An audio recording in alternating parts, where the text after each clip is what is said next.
Vous n'avez pas beaucoup de considération finalement pour les locataires du parc social de la ville, et ce à telle enseigne que finalement les clés de Montrouge Habitat ont été données à André Santini, qui, quels que soient ses mérites, sa bonne volonté, sa compétence, n'est pas le maire de Montrouge, mais le maire d'Issy-les-Moulineaux. Et la réalité, c'est que vous ne vous occupez pas du sort des locataires, en tout cas pas de tous les locataires, qu'il s'agisse par exemple de M. Balguiti, qui souffre d'insuffisance cardiaque sévère, qui vit au 5e étage, sans ascenseur, qui aimerait bien échanger son grand appartement avec celui d'une famille nombreuse qui habite un F2 au 1er étage. La réalité, c'est que vous n'avez toujours pas réglé le problème de M. Amir Jalid, qui vit avec sa famille dans un logement insalubre, dont la femme enceinte a été hospitalisée, malade des infections qu'elle a contractées à cause des rats qui circulent dans son logement et des champignons qui ont recouvert les murs, et ce, en dépit de vos promesses.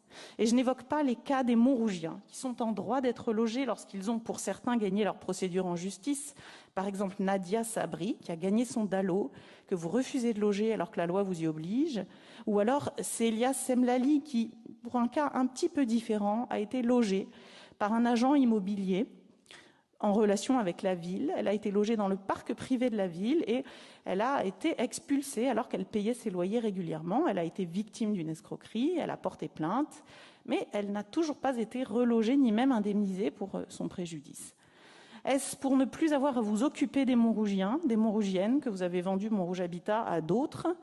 Cette politique que vous menez aurait pu se mettre en place, bien entendu, dans le cadre du respect de la loi Elan, avec d'autres coopérations qui eût été possibles, avec la société formée par Clamart et Châtillon. Mais vous n'avez pas choisi cette formule. Et donc, au fond, l'interrogation que nous avons, c'est de se demander pourquoi. Est-ce que c'est une politique du désengagement, du délaissement, avec une forme de condescendance pour vos administrés? Est-ce que c'est le choix de celui qui ne veut plus avoir à gérer lui-même ces sujets d'intérêt généraux?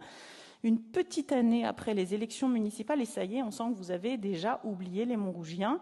J'espère, en tout cas, que ça ne sera pas le cas dans cette période électorale.